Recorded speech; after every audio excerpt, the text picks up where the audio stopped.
Hey guys, and welcome to another episode of the Gimble and Art Show. Today we're joined with Jojo from In the Spotlight. I think is probably from where you're best known. It's a fantastic show. Just ended actually. Maybe best place to start is give us a small recap, whet our appetite for the episode you just had, so when the VOD goes up, people can go check it out. Thanks for having me, first of all. This is the first time for me actually being interviewed. I am used to doing the interviews, but actually not, being interviewed. So this is a first time for me. Let's see how it goes. I just interviewed Smix, Sue Lee, probably most well known for translating at IPL3, IPL4. She's done a lot of really cool parody songs, for example, with Tempo, and the latest one is GG Maybe that she did after a Reddit request. It was a really cool interview, I thought. I tend to focus a lot on the personal side to kind of, get to know the person behind the persona, if you know what I mean. We know the translator's Mix, but we don't really know much about the person, Sue Lee. So I think it went quite well. There was one question that I probably shouldn't have asked, but I learned something today. Well, so maybe just we'll start with, I do want to ask you about, again, you the person, but maybe we'll say that for the second half of the show. For the first half, since we're already talking about the show, I am sort of curious, when you think of video games, most people don't think of a talk show. So what was the inspiration for that? It was actually quite interesting. The thing is, after I finished school, I had to make a decision pretty much whether or not I want to go into acting and pursue an acting career or go to university. I had been acting a lot before. I've done plays here and there, etc. So at the end of school, I was really at the point, okay, I don't know what to do. So I took a year off, traveled, for example, and worked at a theater. I was actually employed for acting. That's one-timer. That I actually got money for acting. That was pretty cool. But at that point, I decided I don't want to do that. I want to know a bit more. I want to go to uni. But that whole acting thing was still a big part of me, and it is still a big part of me. And that's how I started. It's weird, but that's how I started the show, because the first person I contacted was Robert Clotworthy, who's the voice actor of Jim Raynor, and purely out of personal interest, purely because I wanted to know more about voice acting and about all this sort of stuff that's behind the game. I had really fallen in love with Starcraft, and part of that was the voice acting, and I was really interested to get to know the people behind this. You always play games, but you don't really have a clue about all the work that's been done behind the scenes. So at that point, I made the decision that I want to talk to people who work behind the scenes, and I want to get them in the spotlight somehow. If that makes sense. No, it does. And Gimble and I definitely share a similar sentiment, which is where this idea, the whole idea came about. I had a question. It completely slipped my mind. Tell me about that first episode. What was it like, and what stands out for you about that first interview? I actually realized I'm lying here. That wasn't my first interview. My first interview was with Crota. I don't know if you know him, also known as Bliss Shouter. He still has a YouTube channel, quite successful, and he back then did the battle reports in the Starcraft 2 beta, and David Kim, for example, the game balance designer from Blizzard, was playing back then, and he was owning everyone.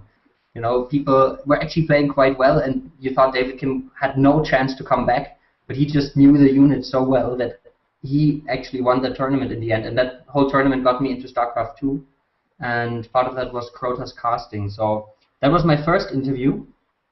How did I start that? Actually way too ambitious. I interviewed him while playing a game of Starcraft. I thought that would be cool. That would be a new format, that's kind of something new. I don't know if I can say the F word. You're fine, yeah. So it's actually freaking hard. So I was sitting there playing this game of Starcraft 2 with this person that I looked up to, because he kind of really got me into StarCraft 2, and I'm like, hi, I'm Jojo. How are you? It was quite bad actually when I look at it now, but that got me started with the whole thing. And then, as I said, I really followed it up with my own interest because I really wanted to know the people behind the scenes and the actors, for example, and that was sort of my segue into the whole thing. A real quick reminder to everyone watching, we are taking chat questions. We'll ask them at the end of each segment. So about the half-an-hour mark, we'll take a break, and right before that, we'll ask a set of questions, and then at the end of the second half, right before we sign off, we'll ask some more. So if you've got questions, go ahead and put them up, and we'll do our best to get them asked. But in the meantime, Jojo, so you... Sorry. What? No, it's perfectly all right. I'm just trying to think of... Apparently I'm scatterbrained today. When you say that the first interview with Robert Clotworthy was out of self-interest, going forward within the spotlight, was that when you were looking for guests, is that how you just chose guests you wanted to talk to, or how did you go about figuring out who was going to be on the show? Yeah, self-interest has a bit of the negative connotation, I think. I think if you want to do something, you have to be passionate about it, and that was the whole thing. I am not making any money with what I'm doing, and I never have, and so I really went from a self-interest point of view. I really wanted to see, okay, you're playing this game, it's really cool, you're suddenly immersed in a community that you didn't even know exists. So I really looked at the people that I thought I actually don't know anything, and I'm pretty sure there's a lot of stuff behind the scenes that I don't know what's going on. So from that point on, I interviewed more voice actors. I interviewed Neil Kaplan, who's the voice of Tychus. He's an amazing guy, just as Robert, by the way. They are amazing. If you ever get the chance to talk to them, do it. They're great guys. The third one actually was James Harper, who's the voice of Arcturus Mengsk. And yeah, I can only say the same thing again. They're amazingly fun, really approachable. And they actually do the voice acting in the interview as well. Sometimes it's quite hard to come back to a serious question after that. When you have Jim Raynor in your ear or Arcturus Mengsk. Yeah, from that point on, it was really different directions. I didn't really know where to go with the stuff. I interviewed a lot of the Team Liquid staff, for example. That was another interesting thing because the whole community thing happened through Team Liquid for me. I joined the site, I think, in March 2011, so after StarCraft 2 came out, and didn't really know anything about it, and just saw how many people put so much effort into the community. So that was really motivation for me. Once again, this kind of self-interest again is not right. It's this, I don't know, thing that you want to contribute to this community. So yeah, I went about and asked Team Liquid staff because I thought the site is running so well. This whole community around StarCraft at the beginning especially was built around Team Liquid. So I really wanted to know what the people do behind the scenes. How do they contribute? What exactly do they do? For example, I didn't have any idea about calendars on Team Liquid, how streams are featured, who the writers are, the amount of writing they actually do, etc. It's a news site as well as a community site. So all of this stuff, and my answer is really long.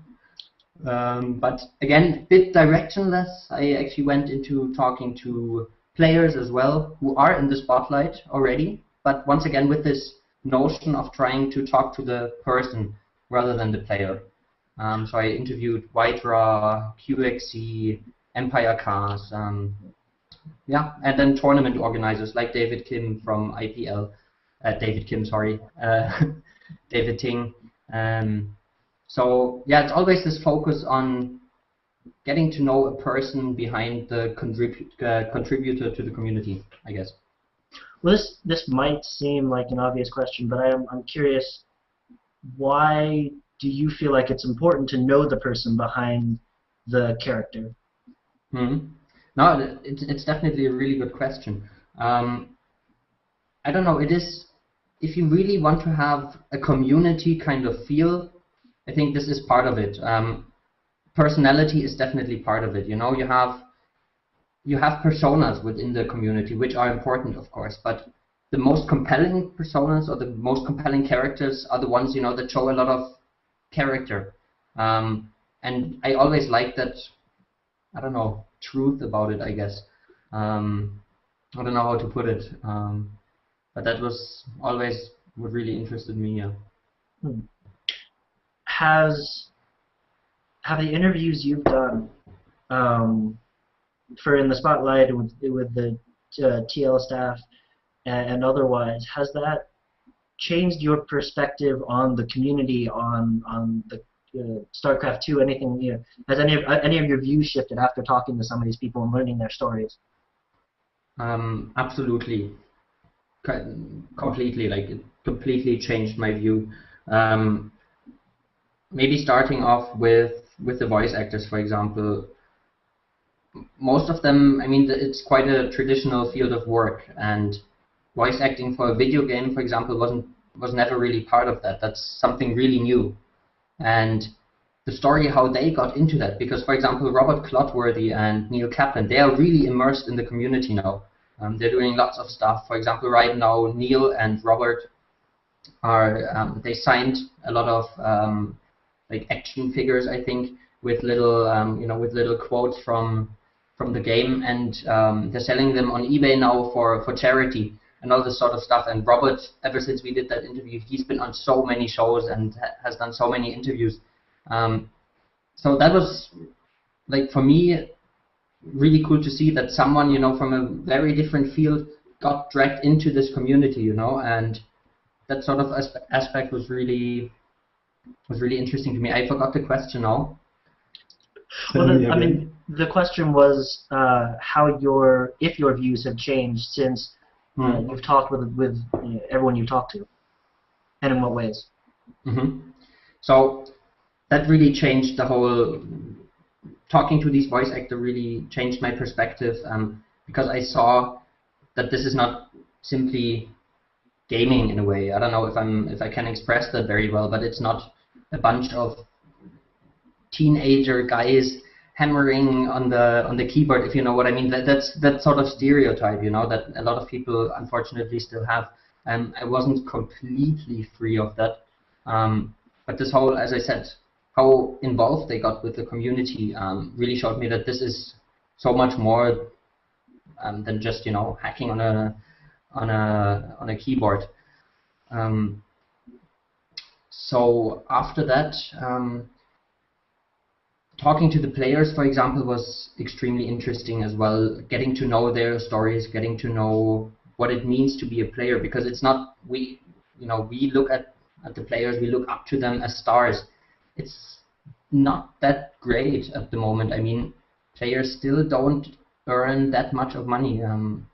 Some do, obviously, but most of them don't. So it's a commitment you have to make, and this sort of commitment is really quite impressive. I talked to Empire Hobart, for example. He's obviously on Empire. He's a Zerg player, not very well known, but he has to live from Starcraft, and he can barely live off it. He told me, for example, that, you know, sometimes it's not enough to eat even, and so this really changed my view on the community, and in a way that I saw how much people contribute, which just enforced my wish to contribute as well.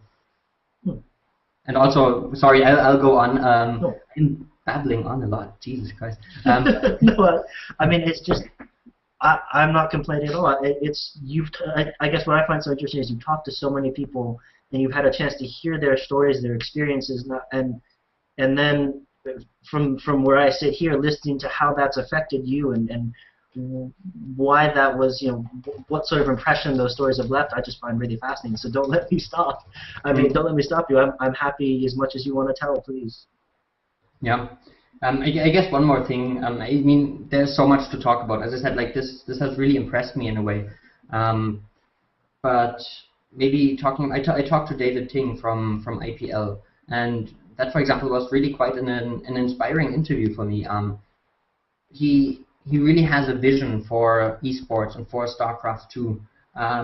If it can ever come true, I don't know. I don't want to judge, but it's like this sort of vision and this sort of commitment really was really actually quite exciting. And like his story is very interesting as well because he decided to go up, to start IPL, the IGN Pro League, after he had a life-threatening accident and a near-death experience. And he's worked at Yahoo, for example, in really big companies, IBM, and then he went to IGN and said, okay, I'm gonna do this because I'm really passionate about this. I've been gaming a long time. This is something I really care about, and I want to create something that I will be remembered by, and something that I can be proud of. So this sort of strong commitment is, I don't know. It definitely made an impression on me, and influences what I do now. Guys, if you have questions, go ahead and submit them. I'm relaying the chat, so if you put it in there and I missed it, go ahead and put it again. Well, out of all the interviews you've done, is there one in particular that stands out for you as most memorable for some reason or in some way? It's really hard to say. Like, all of the interviews have are very different. So there are very different reasons why certain interviews are very, important for me, I guess. But I think the one that stands out most for me, if I can say that at all, is the interview with Robert Clotworthy, because this was really the start of my YouTube channel, for example, and I've been in contact with him ever since. Same with all the other voice actors, but it's been a really great experience. And for example, he got me a lot of contact with the other voice actors, all this sort of stuff. So I don't know how to say it, but I think the interview, as I said, for him, I think it made an impression on him, and I don't know, maybe influenced him in getting more and more involved. I don't know. I don't want to say that I'm the reason. That's not what I mean, but it had a similar effect on me because I saw his dedication and really thought, okay, this is something you want to keep doing. Can I? This is all deep and stuff, man. Well, I think it's wonderful to have a chance to sort of reverse the tables on you and get it, because I listened to you mostly through VODs, and I was really lucky enough this week to have the chance to finally hear it live. But it's so much fun for me to get to ask you, the guy who's always asking the questions, always helping to provide that insight for the viewers like me, to sort of get a chance to go inside your brain and learn what you do, how you do it, and sort of going off that, I'm curious, process-wise, what has changed from that first interview with Robert to this latest interview with Smix? Has the way you prepare the show, the way you go into a show, has that changed at all? Yeah, I mean, of course. At the beginning, the first few interviews, I was extremely nervous. I don't know, is the camera alright? It's very laggy for me. I don't know if you can hear me well. No, you're fine.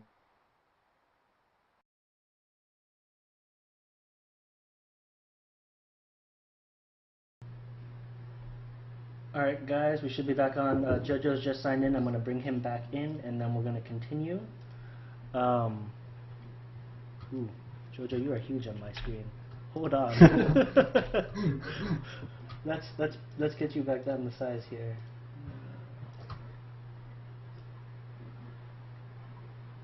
So, as I'm getting all the little tech stuff finished up here, can you tell me, like, so you had this interview with Smix today, and it went very well, but there was a question in there, and you can talk about the question itself. I'm just sort of curious, when you get a situation like that, when you ask something and it just, the answer is a flop, or it's just a really short answer. How do you work with that? Mm-hmm. Yeah, the question you're referring to is a question that Smix handled very, very well. Studi handled very well. The fault really was on me for asking that question. Really, I mean, it's actually not that much. It shouldn't be a big deal, but it was a question submitted by a viewer, and it was pretty much it said, "Do you have a boyfriend?" And that's a question you don't ask in an interview. That's something very personal. But it was some sort of like in the conversation we had. He had actually submitted quite a few questions, and they were actually quite interesting. A few questions like about pets, if she has a pet or something like that. You know, these questions make for quite interesting answers, and they actually did. And so with that flow I went, because it was pretty much, you know, culminating in that question. And I was actually thinking whether or not I should ask it, and I did ask it, and now I think, I mean, I would never ask that question again. That's something very private, something personal. But it was a good experience, I guess, to make that mistake. So, but can you talk to me a little bit about, because she handled it well, but the way, I don't know, the way, I felt like your response to the way she handled it was also really, really well done. And if I were in the same shoes, I would have been completely flustered. When you ask a question and you're sort of hesitant, and then it gets shot down, and you're like, wow, that was a really, really silly question to ask. How do you do it so smoothly? I got out of that question. I mean, it was about a boyfriend and a question you shouldn't ask. But I had, once again, on my little sheet here, one topic I wanted to talk about is the fact that she is working in a field that's very much dominated, you know, a very much male-dominated field, gaming in particular, and even broadcasting and all this sort of stuff. I mean, there are very few female casters, for example. So this was a topic I wanted to hit, and from taking this question, which was very much you know, it's very much a sentiment of exactly this environment, a very much male-dominated environment, you know. Mainly young teenage guys. They come up with questions like that. So that was really, I guess, in a way, you know, a reflection of the community, or at least part of the community. So it was really easy to segue out of that by exactly asking about that, how she feels about working in a very, you know, male-dominated field. Interesting. Okay, that makes. So I tried to turn the bad part of it around, you know. Yeah, I see that, and that was. I mean, that's just. I think that really speaks to the quality of your interviews, that you're able to do that and turn a situation like that into a talking point that then becomes part of the conversation. Sorry guys, I do know that I'm sort of was messing around on X, but I was trying to. Jojo, the way my computer's set up, I'm sort of zoomed in on your head. I was trying to make it a little. Oh my God! But everyone loves you anyway, so more of your beautiful face is not a problem. Turning now to you as an individual, how you mentioned how you got into Starcraft. Was Starcraft the first game, or were you been a gamer for a long time before that? I was not a gamer at all, really. Absolutely not. I mean, I've played stuff like, you know, Age of Empires, this sort of stuff. But I was really never a gamer. And it all started quite late for me in university. Actually, that was probably, I'm thinking, 2010, 2009. I'm not sure. And a friend of mine brought this copy of Brood War, and he said, this game is amazing, and a lot of my friends have been playing it against each other, and I was like, nah, what's this? You know, I'm not really into gaming. I'm at uni now. I'm doing so much stuff. Why would I start playing a game now? And then we actually sat down and played a few games, and everything changed. Everything changed. In the end, we were in the hallway of the student halls, and with our tables set up, playing each other, looking at each other, and it was actually really funny. So yeah, it was really Brood War that got me into gaming in a way. I mean, I've always been playing games, but never considered myself a gamer. Right. Well, so what you mentioned acting is one of your big things. Tell me about how acting was played a part in your life and what you did with acting. I've always been like, I don't know, I started acting very early, like in school, with plays in school, and I soon realized that this was something I really liked. This is something I might possibly be good at, and it was really a passion from that point on. And ever since then, I've been in local productions, in school productions, this sort of stuff. And then after I got my degree, I did the IB, I don't know, International Baccalaureate. And after that, I was sort of at the point where I had to decide: do I want to go to uni? Do I want to pursue acting?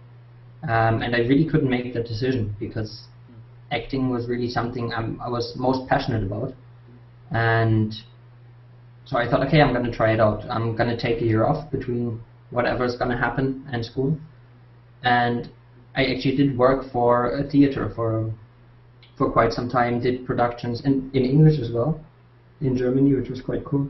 Interesting. And I really liked it, but it also really solidified my decision not to do it as a career immediately, or ever, possibly, who knows. Because while it was amazing and working on projects, acting, you always work towards, the performance or the performances. And during that time, you always work with yourself. As an actor, you work with your voice, your body, and that's an amazing experience. Like when you have to, it's hard sometimes as well, because you actually get to know certain sides of you, or certain, I don't know, maybe flaws, if you want to call it that. And it's really I think it's quite a challenge for someone, I don't know, at the age of 19, 20 to work on yourself all the time and work with yourself. It's okay, work on yourself is a very bad way to put this, but you know what I mean, like coming back to a bit more serious. You have to I mean, your body is your instrument in a way, and that was really cool. Like that, I think that way, like that kind of working really helped me as an individual, and as a personality. I don't know. And what I didn't like, and what really brought me to university then, was that while you work on these projects, also you work very closely with others, with other people, because acting is always about giving an impulse and taking an impulse from someone else. You can act amazing, but if you don't interact with someone else, it's completely lost. Nothing comes through on stage. So this sort of openness and this sort of awareness was really cool, and I think that's something everyone should do. Like do acting as as a hobby. It's really fun. But what I didn't like, to come back to that again, is that it's very much a bubble. These projects are very much a bubble where you get to know a lot of people and you really become friends because you work so closely together. But there's also, I think, it's missing the connection to the outside world. So I've worked with directors, producers who thought they're the shit, if you want to put it this way. They thought, I mean, they were really immersed in what they do, but really not connected to the outside world. And I didn't like that. I wanted to know more. I wanted to engage more with the world, if you know what I mean. So I decided not to stay in these nice bubbles of projects, but to go out there and burst bubbles, get more knowledge, to make all the nice bubbles go away. Well, but then I guess I have to ask, and how this, so I understand that perspective, it makes a lot of sense, but then aren't you within the spotlight, for example, aren't you still within just that Starcraft bubble, that Starcraft community, that esports bubble, which is fairly small? Well, that's actually a good point. I didn't think about that yet in that perspective. That definitely is a good point. Yeah. I guess, to make that bubble work, you really have to balance it. Like if that's your only focus, if that's the only thing you do, I don't know if that's too good. You really have to find a balance with other stuff as well, Right. I guess. So yeah. Well, I mean, I was just as I asked the question, I was also realizing that at the same time, so there is that bubble, but you yourself and you talked about Robert Clotworthy. We've talked about several times now. You know, someone who wasn't part of the community before, who wasn't really involved, and you did you know you may not take credit, but I definitely think you should take at least some credit for bringing him into that community, showing him what that there were these people who had you know. Rallied themselves around this game and his work and brought him in and he's since become more and more involved. So in that way your show is sort of branching out and trying to bring more people in and get that enlarge the community in some ways. Or it seems to be. Mm-hmm. That's a really nice compliment. That's very reassuring. Well, so what do you mentioned, and you really highlighted it a second ago, that idea of balance between something other than StarCraft in this case for us. What is it that you do? What are you still a student? Are you now working? Mm-hmm. I'm still a student. I study international relations and psychology. If you still want to keep talking in bubbles, pretty much these are two bubble breaker subject. So international relations is very analytic on a global level, and psychology on a more personal level. That's also the reason why I chose these two subjects, because you get to know a lot and you get to understand a lot of the things that are going on behind the scenes, or inside your head, however you want to put it. Yeah, that's what I'm doing right now. Do you have an idea of when you graduate, do you already have an idea of how you want to use those? Nope. I have no career plan. I can't say that yet. At the moment, it's just something I'm really enthusiastic about, something I'm really passionate about. That's like, for example, in university, I don't have trouble learning or preparing for an exam. I'm quite passionate about what I'm doing, so I don't know, I do all the work throughout the year just because I like what I'm doing, and that's great at the moment. Where it will take me, I have no idea. I wish I had, I guess, but on the other hand, I'll see what comes up, and with the current economic situation, you don't know anyways what's going to happen. True. Although international relations, I'm sure these days is in higher and higher demand, and psychology is never a bad. A deep understanding of psychology can never hurt you. Mm. But then, for example, I don't want to pursue psychology as a career. Definitely not in a situation as a psychologist, for example. I think I don't know, working with someone on a one-to-one basis and trying to help someone you actually like. I think I would have problems with keeping a professional distance in a way that it wouldn't affect me. Problems other people have, for example. So I don't want to do that. So if I'm gonna work, it's definitely gonna be in the field of international relations. Maybe with a certain focus on psychology. There's really cool stuff coming up at the moment.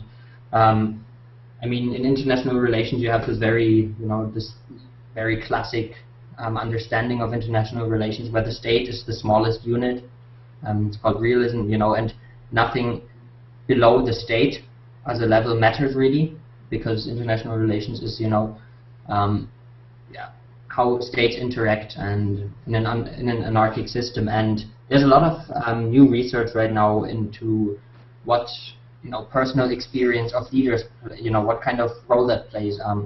A certain leader doesn't always make decisions on a rational basis or on the basis to simply further the position of a state. There's always personal influences, and these influences and how decisions are affected by personality is actually a field that's quite interesting at the moment, and I might work into that kind of direction.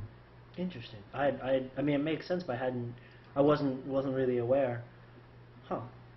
I have to admit, I'm kind of envious that preparing for exams and studying isn't a problem for you. It definitely sounds like you love what you're studying, which is fantastic. I mean, not a problem. It isn't really a problem, but it also has the effect that it might make you a little lazy sometimes. Um, yeah, it's very much like my interviews, maybe not always that organized. But if your interviews are any indication, maybe not always 100% organized, but they always go well. They always come off good. Well, I don't want to go too long, but I'm trying to pick which question I want to ask you.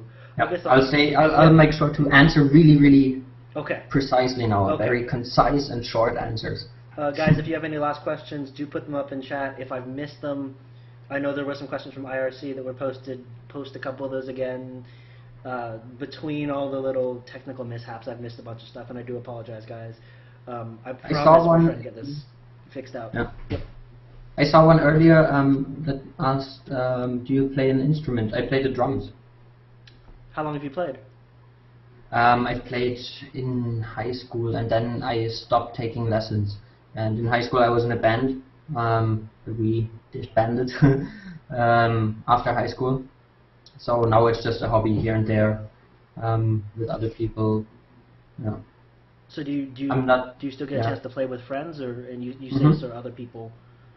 So no official bands for you right now, but jam sessions at least? Yes, but bands, I don't think a band will ever happen again. I just don't practice enough, I guess. But for example, I'm building a drum set from a backpack. So a drum set that you can carry around with you. It's quite cool. Stuff like that. Where did you get the idea for that? From, I think, a brass band from Mississippi or something. They were playing in Germany here at a jazz festival. And I saw this guy who had built this entire drum set pretty much onto his body, and it was so cool. I thought, okay, this is amazing. You have to do this. Because that's the most annoying thing about a drum set. You can't carry it around really. Yeah. It has too many parts. You always need a car or whatever. So taking away that annoying part of a drum set makes something amazing. I like it. How far are you so far? I still need cymbals, and I need a washboard actually. That's one of the most important parts of this of the setup. You need a washboard to do all sorts of metallic sounds, snare drum sounds, all sort of this stuff. Sorry. Yeah. Will we get to see a blog from you when it's all finished?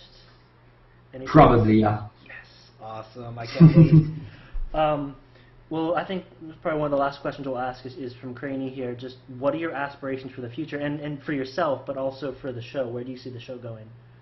Maybe to answer the first part, for myself, as I said, I don't really know where what I'm doing is going to take me, but I am also not worried about the future. I think it'll take me to a good place, and I think, as I said, I'm quite passionate about what I do at the moment, so I'm also very maybe naive in a way to think that it's gonna lead to something good. With the show, I really want to continue. I really want to up the production quality. I'm running most of it off a laptop pretty much. Wow. So what I really want to make sure the production quality is better.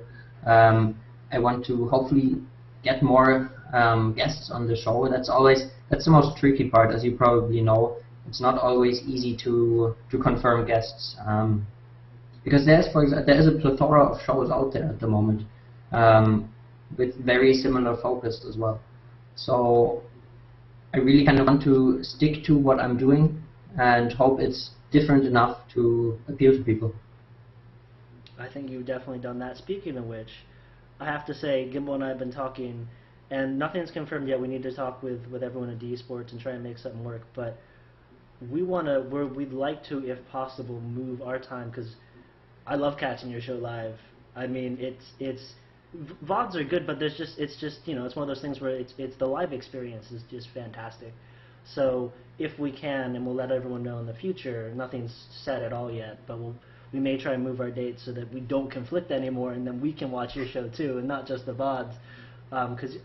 Speaking of which, we've been plagued now for weeks trying to come up with an alternative name, because Gimble's sort of taken a little backseat with more of the tech route, and not so much asking questions like he used to, and we're looking for a new name.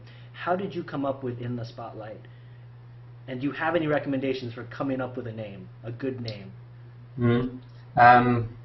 It's really hard for me. I mean, In the Spotlight was an easy decision for me because of what I said earlier. I wanted to focus on people who aren't necessarily in the spotlight. So I'm putting, for example, like the first episode was with a Team Liquid admin, and I'm putting him in the spotlight now. So that was very natural for me to pick that title. But it's really hard. There are very many shows with similar names at the moment. I had a series that was called Behind the Scenes. I think there's now a show that's called Behind the Screens. Yep. So it's really hard. Try to do something, I don't know, something original. I really like your idea with the name. That's actually quite a cool thing. Gimble and Arn really has a sound to it. Yeah. Well, maybe we'll keep it. I don't know. I mean, we certainly haven't found anything better yet. I guess I find it really amusing. I hadn't even thought about this before, but you know, when we were looking for names, the name that we'd actually had really liked at first was In the Spotlight, and then we realized you had it. And then a couple of weeks ago, we started realizing, wait a minute, we actually conflict. We have the same time slot that Jojo does. Yeah, we have a very similar show. I saw your episode on like where you reflected on what you did, and like the first 5 minutes, I don't know if I remember correctly, but you were talking about, like, in a way, your mission statement, you know, and I was like, wow, I could have said that. So In the Spotlight is probably a good name, but I don't know. Well, we'll keep thinking on it, and maybe if people have ideas, certainly tweet at us, send us emails, let us know. We'll choose something. Two last questions, and the first one being, out of everyone in the Starcraft community, who would you like to interview the most who you haven't had a chance to yet? That's a really hard question. Who would I like to interview most?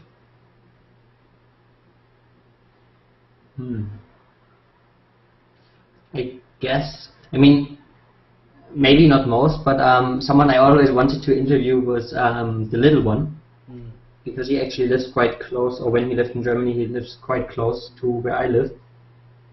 And I always thought it would actually be the easiest to interview him. And like, because he lives in this area, for example, he drinks the same beer, this sort of stuff, you know. So that was always I always wanted to interview the little one, but I never got through to him. Other than that, still I want to keep interviewing people behind the scenes in a way. So people who organize tournaments. I went to a World Championship series in Cologne last weekend, and that was amazing. I met a lot of people from ESL, and the amount of work they put into the production, the amount of effort and dedication was really quite cool. They built a completely new studio in Cologne that's just amazing. We have the people sitting in the studio pretty much a meter away if you want to, you know, if you want to, you can stand right behind the player. So this sort of stuff was really cool. It's very interactive studio. So people who do stuff like that, you know, who put work and dedication in, but aren't necessarily at the forefront of this community. So casters and players are the main people we know as a community, and maybe, I don't know, the people who help them. I mean, that certainly sounds like a good goal. And if I remember correctly, didn't you do a blog post about your recent experience? Yeah. Yeah, that was actually, so, I mean, you guys can go check that out. Just go into TL and search for Jojo, and that'll come up. That was I remember reading that actually just a couple days ago. Yeah, it's called Of Turtles and Coincidences if you want to read it.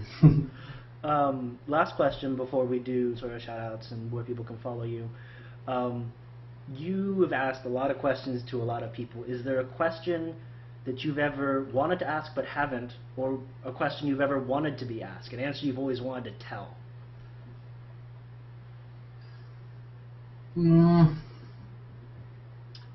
I guess like a question I always wanted to be asked in a way is that there's been a lot of trouble or a lot of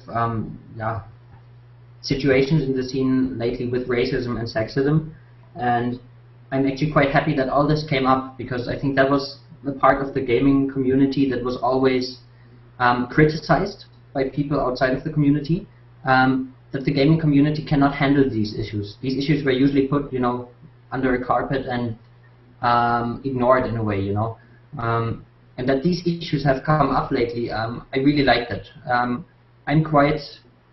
When it comes to stuff like that, I am not as forgiving, I guess, as most people. So I don't know how to put it, but I think that's this to make this community become more mature, and if you want to say it legit in a way, or mainstream, you have to go through solving these issues, through talking about these issues. And I'm really happy that this has come up. I am not really getting involved too much because I don't know. I think I am quite opinionated on that. I'm not, a racist remark, for example.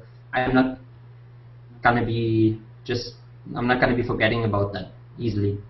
Certain people do. Certain people bring certain casters on a show afterwards and don't talk about certain things, but support him publicly, for example. Yeah. I don't really want to go into that, but this sort of sentiment I don't like, and I'm really happy that, witch hunts aren't okay, never. Like that, if it's out of proportion, that's absolutely not okay. But holding public people who are in public responsible for what they do in public is very important, and I think it's a very important step right now that we all have to make to talk about issues that come up, like racism and sexism, and having a discussion about them. That's a sign of being a mature community, I think. Whether or not the discussion is always the most focused and the most, I don't know how to say this, but there are, of course, comments that come up that aren't okay, all this sort of stuff. But just the fact that stuff like that is discussed is amazing, I think. Well, I think that's actually a fantastic note to end on. Jojo, thank you so much for coming on. It's been, I want to keep it to an hour, but I wish we could extend it, just because if you could see my question list, I just got so many things. You do fantastic work. Tell people where they can follow you, where they can watch the show, when, catch the VODs, let people know. You can follow me on Facebook. That's really easy. It's facebook.com/SC2News. Same thing for YouTube.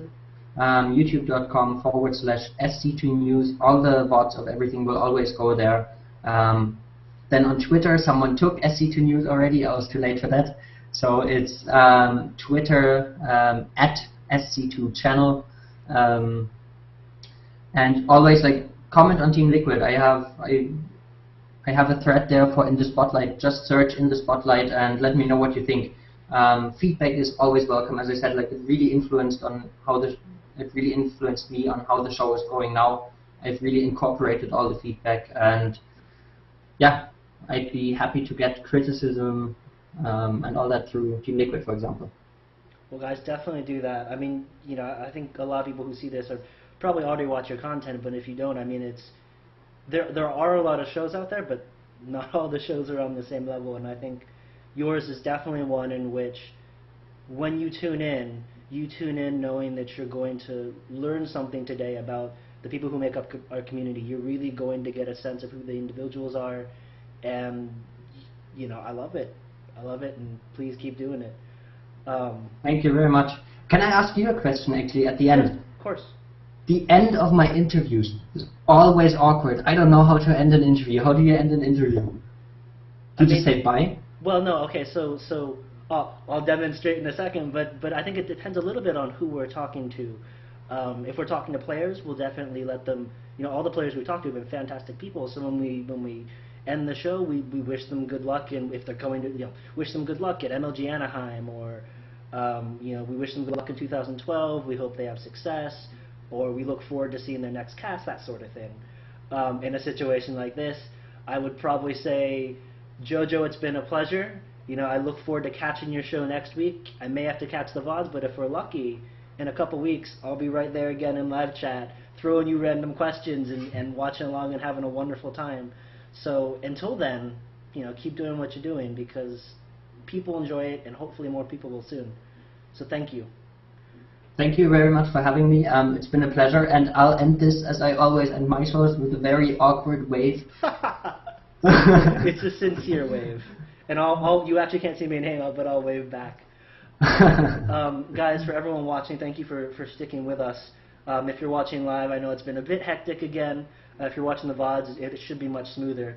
But we're working on getting those technical difficulties sorted out, Gimble and routers and UK internet and the like. But next week, we had Tempo on a couple weeks ago. We got through about half the interview, and then lo and behold, that router again with Gimble just cut out. So what we're going to do is next week we're going to have a shorter interview, and we're going to, for only about a half an hour, we're going to finish up the interview we started with Tempo. So he will be on again, and we'll tweet and let you guys know, but that's sort of what's lined up there. So, do check us out there, keep up to date with us, and we'll let you guys know what we got in the works. So to everyone who's tuned in this week, thank you so much, and hopefully we'll see you next week. Talk to you later, guys. Ciao.